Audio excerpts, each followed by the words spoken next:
Olá, meu nome é Fábio Pinheiro e para mim é um prazer me dirigir a você através dessa videoaula. O nosso tema hoje é a história da escola sabatina e agora nós veremos como a igreja tem usado esse instrumento para aumentar o nosso conhecimento de um Deus que quer se revelar e buscar o ser humano. A premissa básica é que Deus se revela ao homem. Deus ele busca se revelar ao homem e fazer com que o homem o conheça. E Deus usa duas maneiras básicas que a teologia divide. A primeira é a revelação geral, através da natureza, através da consciência e da história. Imagina um índio lá no meio da floresta amazônica que nunca ouviu falar do nosso Deus e nunca terá o privilégio de segurar uma Bíblia.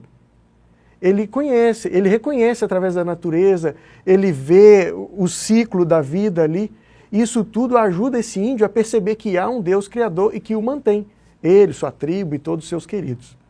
O segundo meio que Deus usa, a teologia, classifica assim, é a revelação especial. E da revelação especial eu uso dois temas específicos assim, que é Bíblia e Cristo. Mas olha só que curioso que Ellen White nos diz no livro Educação, página 21. O método de educação instituído ao princípio do mundo deveria ser para o homem o modelo durante todo o tempo subsequente. Como ilustração de seus princípios, foi estabelecida uma escola modelo no Éden, o lar de nossos primeiros pais. O jardim do Éden era a sala de aulas, a natureza, o compêndio, o livro, e o próprio Criador, o instrutor, e os pais da família humana, os alunos. Ellen White fala que o plano de Deus era promover o crescimento intelectual, o conhecimento, aumentar o conhecimento do ser humano. Olha só mais uma citação, agora na página 16, do mesmo livro. Quando Adão saiu das mãos do Criador, trazia ele em sua natureza física, intelectual e espiritual a semelhança de seu Criador. Deus criou o homem à sua imagem. E aqui, na citação do livro, só fala imagem, mas os teólogos discutem a questão de imagem e semelhança. E teólogos bons, teólogos de renome, evitam essa discussão porque é muito complexo. Mas a ideia é que, como Deus, nós temos algumas características. E eu vou citar duas aqui de maneira simples. A primeira, livre-arbítrio. E a segunda, intelecto. Eu e você conseguimos raciocinar, escolher e aprender também. Vou citar mais aqui um trecho do livro. Todo o saber e desenvolvimento real tem sua fonte no conhecimento de Deus. Para onde quer que nos volvamos, seja para o mundo físico, intelectual ou espiritual, no que quer que contemplemos, afora a mancha do pecado, revela-se este conhecimento, qualquer que seja o ramo de investigação, a que procedamos com um sincero propósito de chegar à verdade. Somos postos em contato com a inteligência invisível e poderosa que opera em tudo e através de tudo. A mente humana é colocada em comunhão com a mente divina, o finito com o infinito. O efeito de tal comunhão sobre o corpo, o espírito e a alma está além de toda estimativa. Queridos, Deus nos criou para nos desenvolvermos, para aprendermos. Ele quer ver em mim e em você também um desenvolvimento intelectual.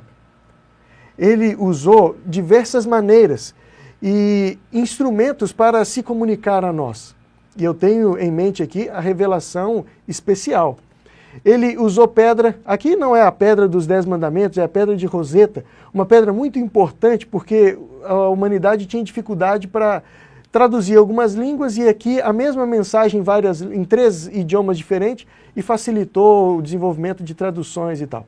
Mas a ideia é que Deus usou pedra, e isso está bem claro para a gente através dos 10 mandamentos. Mas Deus usou também cobre.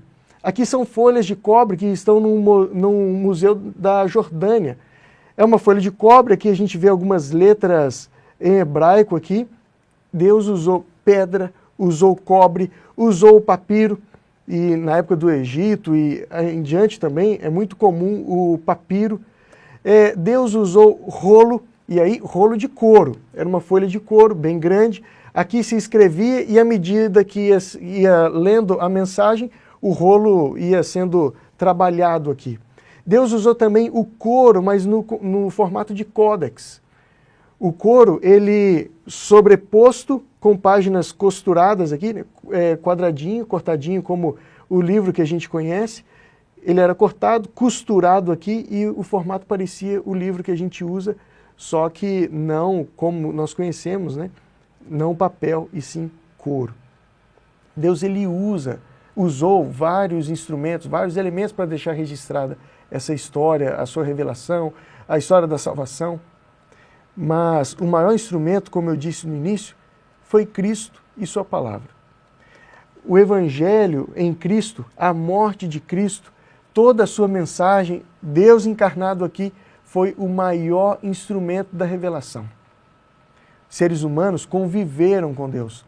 Seres humanos ouviram do próprio Deus sua mensagem. E Jesus Cristo, ele ensinou os seus alunos. No próprio Evangelho de Marcos, a gente percebe a estrutura do livro. Marcos, que a gente entende foi escreveu as memórias de Pedro, né? Nós entendemos que Marcos registrou de Pedro o que ele ouviu de Cristo. E a gente percebe no livro uma estrutura básica de 3 momentos assim. No início, do capítulo 1 ao 8, Deus se revela aos apóstolos por milagres, por ações. Depois, entre os 2 cegos, Jesus ele se revela pela palavra. E a gente vê ensino, do capítulo 8 ao capítulo 10 ali, ensino mesmo, Jesus conversando com seus apóstolos, ensinando a eles a verdade, que só se expulsava demônio por oração e jejum. Cristo ensina seus apóstolos lá na Galileia com ações. Deus ensina seus apóstolos num caminhar da Galileia a Jerusalém. E depois do capítulo 10 de Marcos, Deus começa a ensinar seus apóstolos através de lições lá em Jerusalém. E aí lições quase que públicas com outras pessoas assistindo também. O nosso Deus, ele sempre vem atrás do ser humano, sempre também buscando nos ensinar, promover o nosso crescimento. Mas a grande autoridade nossa é a Bíblia. Infelizmente, eu e você não temos acesso aos discursos de Cristo na sua íntegra, como essa aula gravada aqui agora. Nós não temos acesso a memórias registradas de Jesus Cristo, a não ser através da Bíblia. A Bíblia é o único registro dirigido e usado, inspirado pelo nosso Deus. Olha só o que Pedro escreveu na sua 2ª carta. Assim temos ainda mais firme a palavra dos profetas, e vocês farão bem se a ela prestarem atenção, como a uma candeia que brilha em lugar escuro, até que o dia clareie e a estrela da alva nasça em seus corações. A palavra dos profetas, nós entendemos que é a Bíblia Sagrada, a palavra de Deus registrada na Bíblia. É através desse material que nós temos acesso ao conhecimento de Cristo. E eu estou falando da revelação especial, mas eu não quero, por favor, entenda, eu não quero colocar a lição da escola sabatina no mesmo pé aí do cânon sagrado, da Bíblia Sagrada. O propósito da lição é nos levar a conhecer um pouco mais dessa Escritura. Olha só o que o Manual da Igreja, na página 166, nos diz. As Escrituras Sagradas. Eu vou ler um pedacinho aqui. Os autores inspirados falaram e escreveram ao serem movidos pelo Espírito Santo. Nesta palavra, Deus transmitiu à humanidade o conhecimento necessário para a salvação. As Escrituras Sagradas são a revelação infalível. As Escrituras Sagradas, revelação infalível, suprema e repleta de autoridade, de sua vontade, constituem o padrão de caráter, a prova da experiência e o revelador definitivo de doutrinas e o registro fidedigno dos atos de Deus na história. Eu acho curioso esse parágrafo, porque ele está no capítulo 14, onde o capítulo é Crenças Fundamentais da Igreja Adventista do Sétimo Dia, página 166, e resume a nossa crença nas Escrituras Sagradas. Aqui nós vemos alguns tópicos. As Escrituras Sagradas são a revelação infalível. Provavelmente você já viu erros na lição da escola sabatina. Também suprema e repleta de autoridade de sua vontade. Na lição da escola sabatina, o autor expressa um aprendizado, um conhecimento que ele acumulou ao longo do tempo, mas é na Bíblia.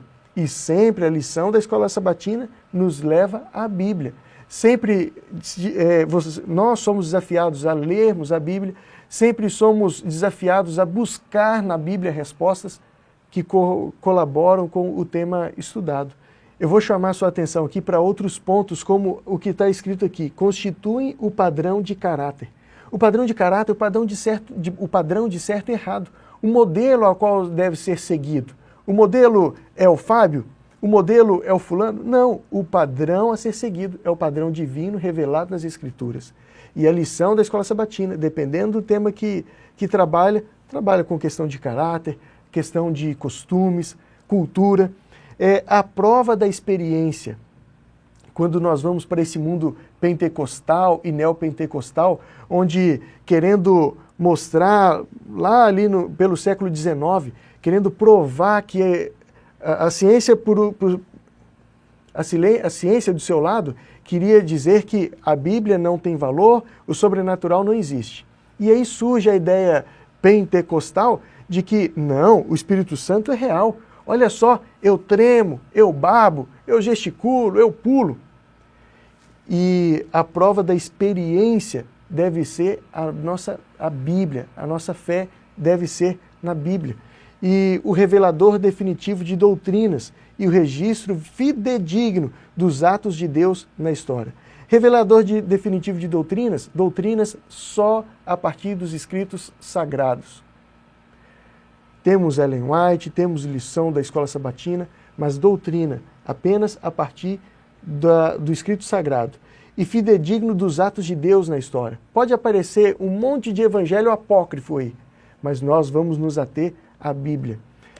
Esse escritor adventista, William Covert, escreveu: às vezes a lição da Escola Sabatina se abre para um oceano ilimitado de pensamentos que só podem ser tocados no curto período de tempo reservado para a recapitulação da Escola Sabatina.